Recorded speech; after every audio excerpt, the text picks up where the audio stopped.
And Facebook, love it or hate it, it really is a part of most of our lives every day. And that's what we're talking about today because changes are coming to it. Joining us, of course, Timmy Moore. How you doing, Timmy? Good. How are you? I'm good. I'm good. So a lot of big changes coming. They're going to be gradual changes, but eventually everybody will start seeing this kind of newsfeed, correct? Yep. So what Facebook announced a few days ago is that they're going to be completely overhauling your newsfeed.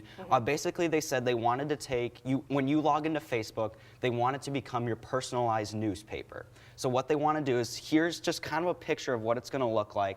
They're going to take your photos, they're going to take all your text, and they're just kind of going to go boop and just make it bigger. So, and just obviously some UI changes here. As you can see on the side, they took, if you've used Facebook for Android or Facebook for iOS or any of their mobile applications, you're going to be right at home when they announce the new news feed for your account. So basically you got all your feeds, your messaging, calendar, etc. on the side. And then here you can see this is one photo that, let's say somebody, well, switch there, but there was one photo somebody uploaded. Instead of having those multiple thumbnails that you're used to seeing and you're gonna have to click them and then click the arrow key to scroll through them, you can do it now right from the news feed. As you can see, now they put the text kind of over the photo. So really you get more of a quick glance, because when you get a newspaper, you don't have to click and you don't have to go through a bunch of pictures in the newspaper.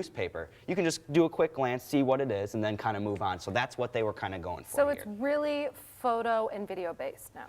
It really is. Like, It's kind of interesting because now they're trying to push, when you share to Facebook, there's all these different options. You can add photos, filters, and since they just adopted Instagram, they're kind of going to start tying these two services together. So this is kind of their first step, because now they announced Facebook graph search, which is kind of like you type a question and it'll show you a bunch, like if you say who's interested in this team or this football team, etc. Just type it in there, it'll pop down, show you a list of who's interested. That was their first step. This is their second step, and I'm sure photo, video sharing is going to be their next two. Okay, so if people are interested in going ahead and getting this news feed, how do they go about doing that? If you go to facebook.com/about/newsfeed, you can click this button right at the top. It says try the new look. It's going to put you on a waiting list because obviously a bunch of people want this new feature, but it's going to put you on a waiting list. Eventually it's going to roll out to you anyway. So if you really don't care about the new features, you just want Facebook to do it for you, you can just wait. Or if you just kind of want to jump in, there's nothing wrong with that. Just hit the button and when you'll join the waiting list, as I said,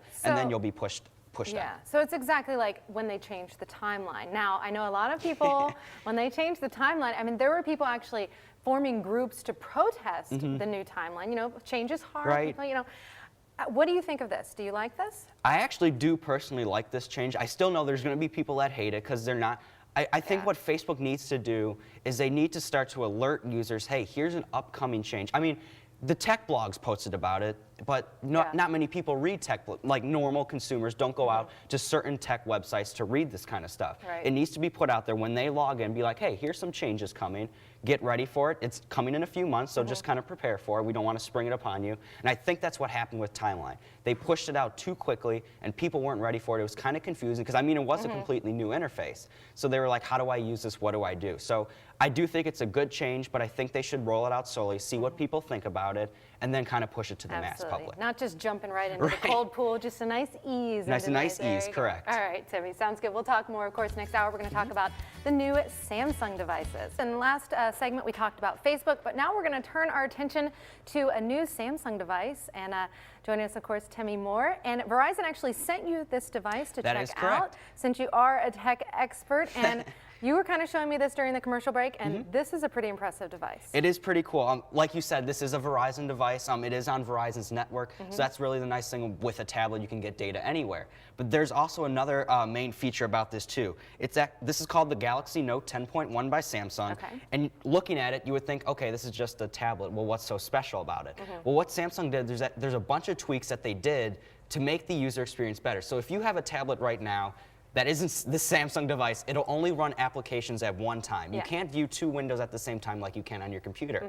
But I'm gonna go ahead and pull this pen out. So there's this called this S Pen, Samsung Pen, S Pen. And what you can do, you can doodle around, it can do all types of different things. So I'm gonna go ahead and bring up Northwest Ohio. I'm just gonna drag internet on one side, and let's say I wanna bring up a word processor on the other side. Bring it up, bam, just like that. I have word processor on one side, got the internet on the other. So you got two applications running on the exact same time. So that's one of the killer features. Yeah, that really is, because you know, sometimes if I'm checking my email on my iPad, you know, and you click on a link, you have to keep pressing the side button and going back and forth. Exactly. So That's great. Yep, Nice. so that's one of the main features. All right. Obviously multi-window, the S Pen. I'll show you S Note here. I'll bring it up. I can even drag it full screen here. So here's this is just a sample template I made. Okay. So this is their template meeting. So you can see date. I'll literally just write, let's say 3/01/12, just a random date. So you can see this pen literally writes right on the display. So you can write anything you want. You can even draw. Like Samsung had a commercial where kids just picked this up, started doodling applications, and then when you're finished, you can hit the check mark. You can share it. You can export it to a PDF. So if you wanted to email it, You could just print it out from. exactly. Okay. Exactly. So if I did a PDF here, it should convert it, and then it just said this is where it saved it to. So share it to Facebook, share it to Twitter if you did a picture. Even with businesses too, it's a great productivity tool. Yeah, that is great, especially for kids if they're just doodling on Exactly. that. They can send it to the grandparents. or Exactly. something. All right, I like it. So you like this a lot. You're a I big do fan. like it a lot. Again, I like the Verizon network. I really like how I can do this anywhere. I could make a note, send it off to a colleague or a friend, just right there, right at the same exact time. All right, sounds good. The Samsung Galaxy Note 10.0. How can people get a hold of you? Oh, I do have a Twitter. If they would like to contact me on Twitter about buying a Note 10.1, I'd be happy to help them. All right, thanks so much, Timmy Moore. We certainly appreciate your time. No problem.